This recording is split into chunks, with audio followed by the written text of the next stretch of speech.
Welcome back students. હું ધવલ અજાણી Saraswati group of education તરફથી ચાલતા ઓનલાઈન વિડીયો લેક્ચરમાં આપ સૌનું હાર્દિક સ્વાગત કરું છું. વિષય કમ્પ્યુટર, ધોરણ 10, ચેપ્ટર નંબર 7, ભાગ નંબર 3 આપણે અભ્યાસ કરી રહ્યા છીએ. કેલ્સીમાં વિધેય. કેલ્સી નામનો જે સોફ્ટવેર છે એમની અંદર અલગ અલગ પ્રકારના ફંક્શનનો ઉપયોગ કરીને પ્રેક્ટિકલ શીખવા જઈ રહ્યા છીએ. તો અગાઉના લેક્ચરમાં આપણે બેઝિક વિધેય એટલે કે બેઝિક ફંક્શનો વિશે માહિતી મેળવી લીધેલી હતી. તો હવે આપણે આજે તમારી બુકમાં જે અલગ અલગ 14 પ્રકારના વિધેય આપેલા છે તેના વિશે વાત કરવાના છીએ. તો જેમાં સૌથી પહેલો વિધેય એટલે કે સંખ્યાની નિરપેક્ષ કિંમત દર્શાવતું વિધેય જેનું નામ છે ABS. તો એમના વિશે વાત કરીએ. હવે કેલ્સીમાં ABS વિધેય ઋણ સંખ્યાને ઘન સ્વરૂપમાં દર્શાવે છે. તમારા કેલ્સીમાં એટલે કે તમારા કોઈપણ બોક્સમાં ક્યાંય માઇનસમાં જે વેલ્યુ આપેલી હોય, કોઈ રકમ મળેલી હોય, તમારે એમને પ્લસમાં કન્વર્ટ કરવી છે તો તમે અહીંયા ખૂબ જ સરળતાથી કન્વર્ટ કરી શકો છો. તો જો અહીંયા લખેલું છે, -14 લખું છું, -18 એન્ડ -20. હવે આ જે રકમ છે એને મારે પ્લસમાં કન્વર્ટ કરવી છે તો એના માટેનું ફંક્શન છે. તો એના માટે લખવું પડશે ઇક્વલ ટુની સાઇન, then after ABS round bracket. હવે અહીંયા તમે બે રીતે કામ કરી શકો છો.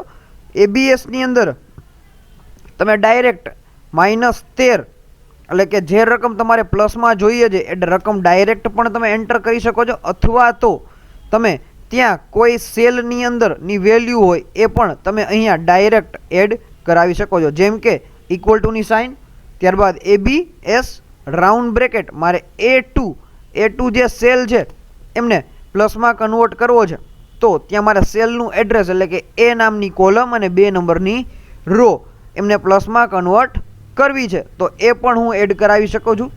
એકવાર ફાસ્ટ રિવિઝન લઈ લઈએ, કારણ કે આ જે વિધેય છે એ આપણે અગાઉ ક્યારેય ભણેલા નથી, પહેલી વાર અભ્યાસ કરી રહ્યા છીએ, જેથી થોડીક અમથી ડિફિકલ્ટ પડશે બધાને. ચાલો ફરીથી એકવાર. ઇક્વલ ટુ ABS નામનું વિધેય છે. આ વિધેયની અંદર તમે ડાયરેક્ટ કોઈ પણ રકમને પણ લખી શકો છો. તો જો -14 મેં લખેલા હતા એ અહીંયા +14 તમે જોઈ શકો છો. કોઈ બીજી એક રકમ લઈ લો, equal to ABS -145 round bracket enter. તો જો માઇનસ છે પ્લસમાં કન્વર્ટ થઈ ગયા છે. હવે કોઈ સેલની અંદર એટલે કે કોઈ બોક્સની અંદર કોઈ વેલ્યુ હોય અને એને મારે ડાયરેક્ટ પ્લસ કરવી હોય તો પણ કરી શકાય છે. તો કે ABS રાઉન્ડ બ્રેકેટની અંદર જે તે સેલનું એડ્રેસ એટલે કે સેલ એડ્રેસ છે A2 round bracket over enter.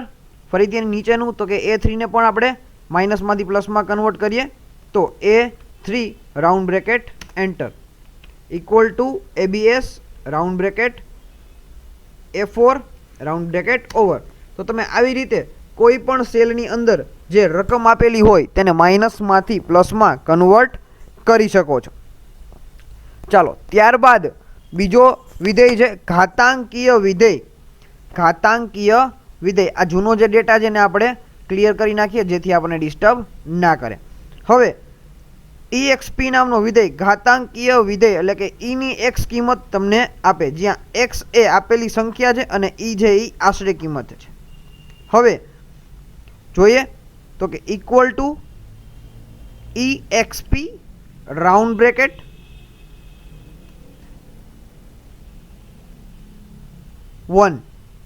EXP round bracket 1 enter.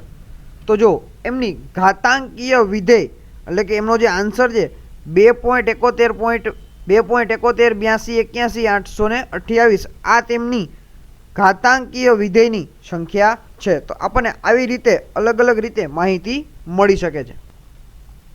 ચાલો નેક્સ્ટ વિધેય છે એ છે ક્રમ ગુણિત. ક્રમ ગુણિત એટલે કે જેને આપણે ઇંગ્લિશમાં ફેક્ટોરિયલ તરીકે ઓળખીએ છીએ.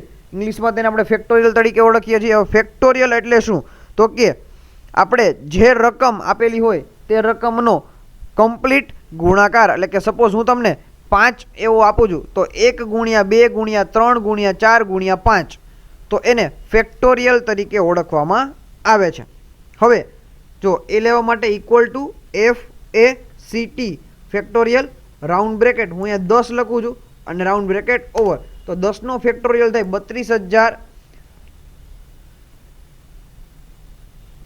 3,62,800 બરોબર. તો આ રીતે થાય છે. હવે ફરીથી એકવાર કેલ્ક્યુલેટ કરી લઈએ. કોઈને એમ લાગતું હોય કે આ વસ્તુ ખોટી છે, બરોબર, ખોટો આન્સર આવે છે, તો ચાલો મને ક્રોસ વેરીફાઈ પણ કરાવી દઈએ.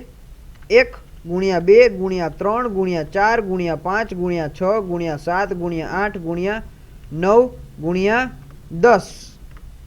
જો સાચો આન્સર આવે છે. તો ફેક્ટોરિયલ એટલે શું સમજાઈ ગયું હશે બધાને. ફેક્ટોરિયલ એટલે કે તમે જે રકમ આપો છો તેમનો કમ્પ્લીટ ગુણાકાર, એટલે કે વિધેય આપેલી કિંમત ક્રમગણિત કિંમત પાછી આપે છે, એટલે કે 1 થી આપેલી પૂર્ણાંક સંખ્યા n સુધીનો ગુણાકાર, n સુધી આપેલી સંખ્યાનો ગુણાકાર.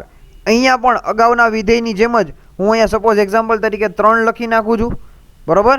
હવે અહીંયા નીચેનો ફેક્ટોરિયલ લેવો છે તો equal to FACT round bracket અહીંયા A2 અને રાઉન્ડ બ્રેકેટ ઓવર. અહીંયા જુઓ તમે 3નો ફેક્ટોરિયલ શું થાય છે 6. એવી જ રીતે હું અહીંયા લખી નાખું 10, તો 10 લખીને અને મારા 10નો ફેક્ટોરિયલ નીચેના બોક્સમાં જોઈ જાય તો equal to FACT round bracket cell address શું હશે આનું તો કે C2 round bracket over and enter. તો જુઓ અહીંયા 10નો ફેક્ટોરિયલ તમને જોવા મળે છે. તો આ પ્રકારના વિધેયથી તમે તમારું કામ ખૂબ જ સરળતાથી કરી શકો છો. તો ચાલો ફેક્ટોરિયલ છે એ આ રીતે લઈ શકાય છે. અહીંયા તમે કોઈ પણ રકમનું ફેક્ટોરિયલ આવી રીતે ખૂબ જ સરળતાથી મેળવી શકો છો. આપણે બે મેથડ જોઈ. એક તો તમે ડાયરેક્ટ ફેક્ટ નામનો જે ફંક્શન છે એમાં પણ કિંમત આપી શકો છો, અથવા તો કોઈ બીજા બોક્સની અંદર તમે કિંમત લખીને પણ એ સેલનું એડ્રેસ પણ અહીંયા સરળતાથી આપી શકો છો. ખૂબ જ સરળ છે. ત્યારબાદ હવે વાત કરીએ આપણે પ્રાકૃતિક લઘુગણક એટલે કે નેચરલ લોગેરિધમ વિધેય LN. જો આ બધા વિધેય છે એમના નામ એના જે ફંક્શન છે એના નામ ઉપરથી જ આપેલા છે, એટલે કે નેચરલ લોગોરિધમ. તો LN વિધેય આપેલી ઘન સંખ્યાની પ્રાકૃતિક લઘુગુણક કિંમત પરત આપે છે. તો ચાલો તેના વિશે જોઈએ, ડેમો જોઈએ. આ જૂની વસ્તુ છે એમને ડિલીટ કરી નાખીએ જેથી ડિસ્ટર્બ ના કરે. હવે equal to LN round bracket 8 enter. તો log 8 E8 બરોબર જવાબ સ્વરૂપે આવે છે 2.0794415542 બરોબર. એ એમનો log 8ની વેલ્યુ છે. ચાલો ત્યારબાદ હવે log 10 વિશેની આપણે માહિતી જોતી હોય તો ચાલો આ વેલ્યુને ડિલીટ કરી નાખીએ ફરીથી. તો કે ઇક્વલ ટુની સાઇન log 10 રાઉન્ડ બ્રેકેટમાં 6. log 10ની જે વેલ્યુ છે તો કે 0.77 10⁶ બરાબર. log 10 10⁶ મુજબની ગણતરી તમે કરો તો તમને આ રીતે આન્સર મળે.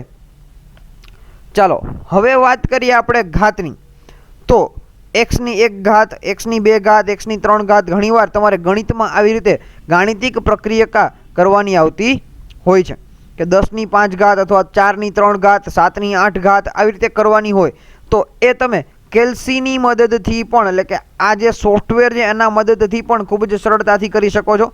તો અહીંયા હું રકમ લખી નાખું, એકમાં લખી નાખું 5 અને અહીંયા લખી નાખું 3. હવે મારે 5⁵ કરવી છે, 5⁵ કરવી છે. તો હું બે મેથડથી કરી શકીશ. આઈધર હું બંને જગ્યાએ રકમ પણ રાખી શકીશ અથવા તો બંને જગ્યાએ સેલના એડ્રેસને પણ હું રાખી શકીશ. તો ચાલો જોઈએ. ઇક્વલ ટુ પાવર રાઉન્ડ બ્રેકેટની અંદર 5 સેમિકોલન 3 રાઉન્ડ બ્રેકેટ ઓવર. તો 5⁵ એટલે 125 આન્સર આવે છે. 5 ગુણ્યા 5 ગુણ્યા 5, 5 ગુણ્યા 5 એટલે 25 અને 25 ગુણ્યા 5 એટલે 125. તો આ રીતે થઈ શકે. ચાલો આની બીજી મેથડ છે equal to power round bracket. અહીંયા તમે સેલનું એડ્રેસ પણ આપી શકો. તો 5 એટલે કે A3 સેલનું એડ્રેસ છે અને B3 નું પણ એડ્રેસ એન્ટર. તો તમે જોઈ શકો છો બંને મેથડ એક સરખી જ છે, માત્ર ને માત્ર અગાઉના લેક્ચરમાં આપણે વાત કરેલી એમ કે તમે કોઈ વેલ્યુની જગ્યાએ કોઈ સેલ એડ્રેસ પણ આપી શકો છો. હવે જો સેલ એડ્રેસ આપવાનો ફાયદો એ છે કે હું 5ની જગ્યાએ અહીંયા 5 કરી નાખું તો ઓટોમેટિક અહીંયા વેલ્યુ ચેન્જ થઈ જશે. એટલે ગાણિતિક જે સૂત્ર છે એનો આ ખૂબ જ સારામાં સારો ઉપયોગ છે. ખૂબ જ સરળતાથી ખૂબ જ સારી રીતે તમે ગણતરી કરી શકો છો. જ્યારે જો અહીંયા આપણે મેન્યુઅલી ગણતરી કરેલી હતી 5ની 3 ઘાત એ આપણે જાતે લખેલું હતું તો એમાં કોઈ ચેન્જીસ ઓટોમેટિક થતો નથી. પણ જ્યારે અહીંયા તમે ઇક્વેશન મૂકેલું છે કમ્પ્લીટ, તો જેમ જેમ તમે વેલ્યુ અપડેટ કરતા રહેશો એ અપડેટેશન મુજબ તમારો આન્સર ઓટોમેટિક ચેન્જ થતો રહેશે. ચાલો હવે આપણે વાત કરીએ અનેક ચલના ગુણાકાર માટેનું વિધેય, કે અલગ અલગ રીતે અલગ અલગ જગ્યાએ ઘણી બધી વેલ્યુ આપેલી છે. એ અલગ અલગ વેલ્યુનું ગુણાકાર કરવો હોય, અલગ અલગ વેલ્યુનો ગુણાકાર કરવો હોય તો કેવી રીતે થઈ શકે? તો ચાલો હવે એના માટેનું ઇક્વેશન છે equal to product, equal to product PRODUCT, product round bracket મારે 20નો ગુણાકાર 20 ગુણ્યા 10 ગુણ્યા 30 આવી રીતે કરવા છે. તો રાઉન્ડ બ્રેકેટ ઓવર કરી નાખીએ તો જોઈએ 6000 આન્સર આવે છે. 6000 આન્સર આવે છે. મારે અલગ અલગ રકમનો ગુણાકાર કરવો છે તો હું આવી રીતે કરી શકીશ. ચાલો હવે હું અહીંયા લઈ લઉં 10, અહીંયા લઈ લઉં 50, અહીંયા લઈ લઉં 7, અહીંયા લઈ લઉં 8.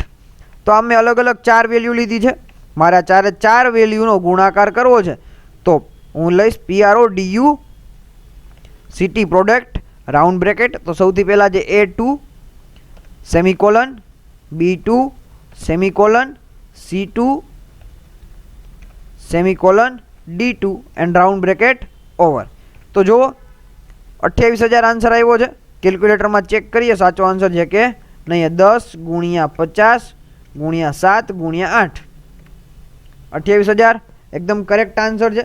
આમ તમે આ ફંક્શનની એક લિમિટેશન છે કે મેક્સિમમ તમે અલગ અલગ 30 સુધી ગણતરી કરી શકો છો. કોઈ સંખ્યા કે કોઈ સેલ એડ્રેસ 30 જ્યાં સુધી 30 અલગ અલગ આંકડાનું એક સાથે તમે ગુણાકાર અહીંયા કરી શકો છો.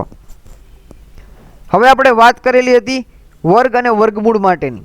તો વર્ગ અને વર્ગમૂળ પણ કેલ્સીની મદદથી ખૂબ જ સરળતાથી કરી શકાય છે. વર્ગ અને વર્ગમૂળ પણ કેલ્સીની મદદથી ખૂબ જ સરળતાથી કરી શકાય છે.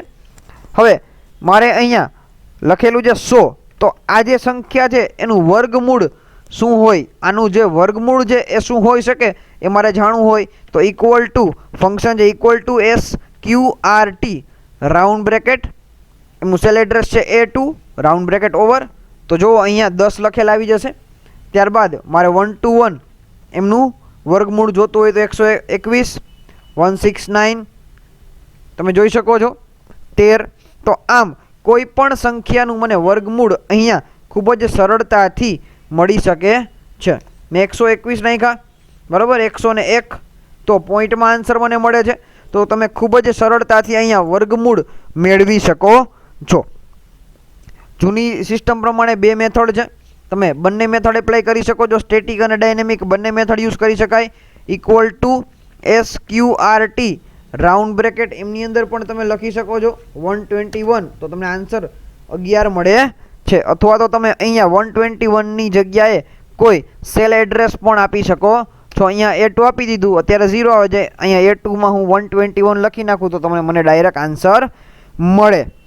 તો ચાલો અહીંયા અત્યાર સુધી આપણે 8 અલગ અલગ પ્રકારના ફંક્શન વિધેય ભણી ચૂક્યા. એકવાર ફાસ્ટ એમનું રિવિઝન લઈ લઈએ કે તો જો કે સૌથી પહેલું હતું સંખ્યાની નિરપેક્ષ કિંમત દર્શાવતું વિધેય ABS, ત્યારબાદ ઘાતાંકીય વિધેય, ત્યારબાદ ક્રમગુણિત વિધેય એટલે કે ફેક્ટોરિયલ, ત્યારબાદ હતું પ્રાકૃતિક લઘુગુણક એટલે કે નેચરલ લોગેરિધમ, ત્યારબાદ હતું લઘુગુણક આધારિત 10 સાથેનું વિધેય log 10, ત્યારબાદ છઠ્ઠું હતું તો કે ઘાત માટેનું વિધેય પાવર ફંક્શન બરોબર. 7 નંબર હતું અનેક ચલના ગુણાકાર માટેનું વિધેય પ્રોડક્ટ, જેમની અંદર 30 સુધી ગણતરી થઈ શકતી હતી. અને ત્યારબાદ 8મું હતું વર્ગમૂળ માટેનું વિધેય વર્ગમૂળ એટલે કે SQRT રાઉન્ડ બ્રેકેટની અંદર તમારે જે પણ રકમનું વર્ગમૂળ કરવાનું છે એ રકમ ત્યાં તમારે ઇન્સર્ટ કરવાની રહેશે, અથવા તો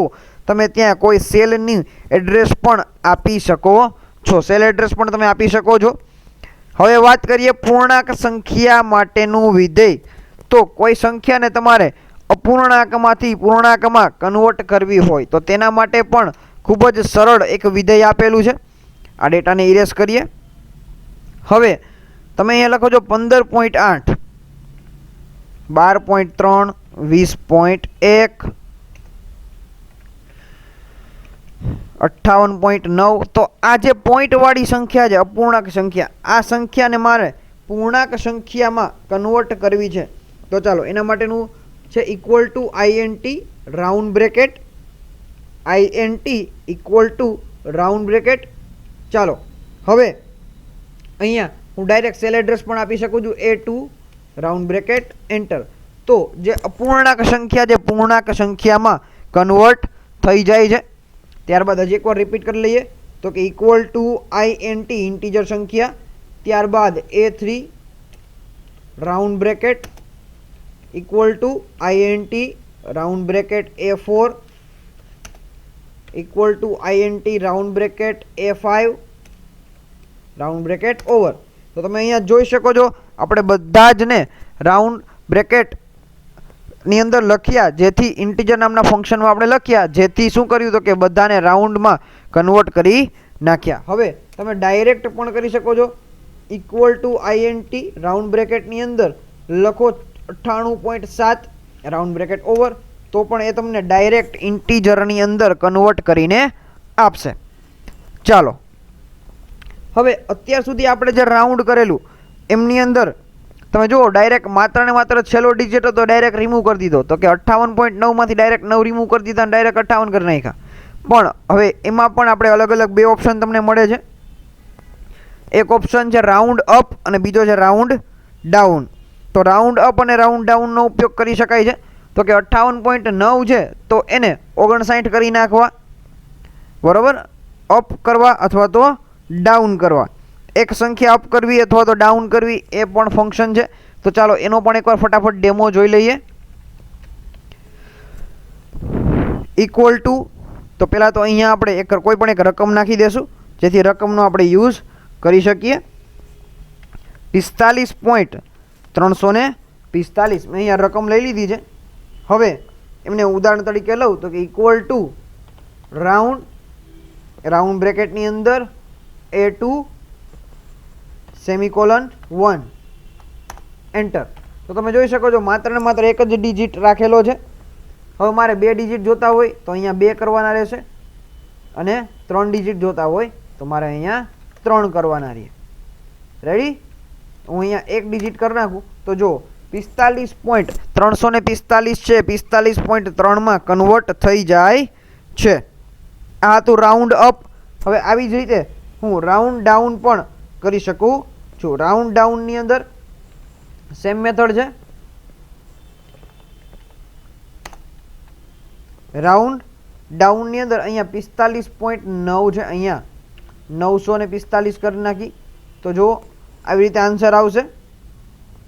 તમે એક સંખ્યાને ઘટાડી પણ શકો છો. વિધેય જેમ જ કાર્ય કરે છે, ફક્ત આપેલ પૂર્ણાંક સંખ્યાને નીચી કિંમત સાથે દર્શાવવામાં આવે છે. ચાલો, ખૂબ જ સરળ હતું. ત્યારબાદ આપણા બે ફંક્શન છે. એક છે TRUNC. એ વિધેય પૂર્ણાંક સંખ્યાને આપેલી સૂચના મુજબ અંશત અથવા પૂર્ણ સ્વરૂપે દર્શાવવાની પ્રયાસ કરે છે. એટલે કે જોઈએ એમનું એક્ઝામ્પલ. ચાલો, equal to TRUNC round bracket A2 round bracket over. તો જો પૂર્ણ સંખ્યા બનાવવાની ટ્રાય કરે તો પૂર્ણ સંખ્યા બનાવી હોય તો અહીંયાથી 9.45 રિમૂવ કરવા પડે. તો ચાલો રિમૂવ કરી દીધા. આન્સર મળે છે આપણને 45. રાઉન્ડ બ્રેકેટમાં કન્વર્ટ કરી નાખ્યા. તો આ ખૂબ જ સરળ ફંક્શન હતું. અને ત્યારબાદ સૌથી લાસ્ટ ફંક્શન છે આજનું, એ છે સમ, એટલે કે સરવાળો કરવો. આ ફંક્શન વિશે આપણે અગાઉ પણ ચર્ચા કરી ચૂક્યા છીએ. ફરીથી એકવાર આજે ચર્ચા કરી લઈએ. તો કે અહીંયા હું રેન્ડમલી કોઈ પણ નંબર નાખી દઉં.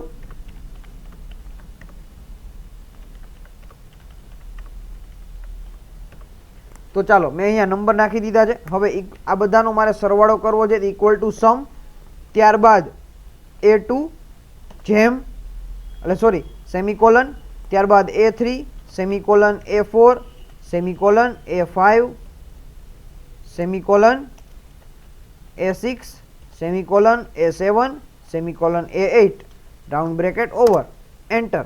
તો તમે જોઈ શકો છો કે અહીંયા બધી જ રકમનો સરવાળો કરેલો છે. જેટલી પણ રકમ એડ કરેલી છે એ બધી જ રકમનો સરવાળો અહીંયા તમને નીચે જોઈ શકો છો. તો સરવાળો કરવા માટે ખૂબ જ સરળ ફંક્શન છે. કેલ્સી વિધેયમાં સરવાળો કરવા માટે સમ વિધેયનો ઉપયોગ કરવામાં આવે છે અને અહીંયા સમ વિધેયની અંદર તમારે જેટલા પણ સેલનો સરવાળો કરવો હોય એ દરેક સેલનું અહીંયા નામ લખી નાખવાનું રહે છે. તમે કોઈ આડી કે ઊભી લાઈનમાં સરવાળો કરતા હોય, આડી કે ઊભી લાઈનમાં સળંગ લાઈનનો સરવાળો કરવો હોય તો હું અહીંયા એવું પણ આપી શકું A2 થી જેમ A8 તો પણ ચાલે. જો A2 છે ત્યાંથી લઈને A8 સુધીના બધા જ ખાનાનો સરવાળો, તો મારે દરેક એક એક સેલનું એડ્રેસ લખવા જવું પડે નહીં. A2 જેમ A8 દરેકનો સરવાળો હું એક સાથે કરી શકું છું. તો આજે આપણે અલગ અલગ પ્રકારના 14 વિધેય વિશે માહિતી મેળવી લીધી. નેક્સ્ટ લેક્ચરમાં આપણે સ્ટેટિસ્ટિકલ એટલે કે આંકડાકીય વિધેયો વિશે માહિતી મેળવશું. Thank you.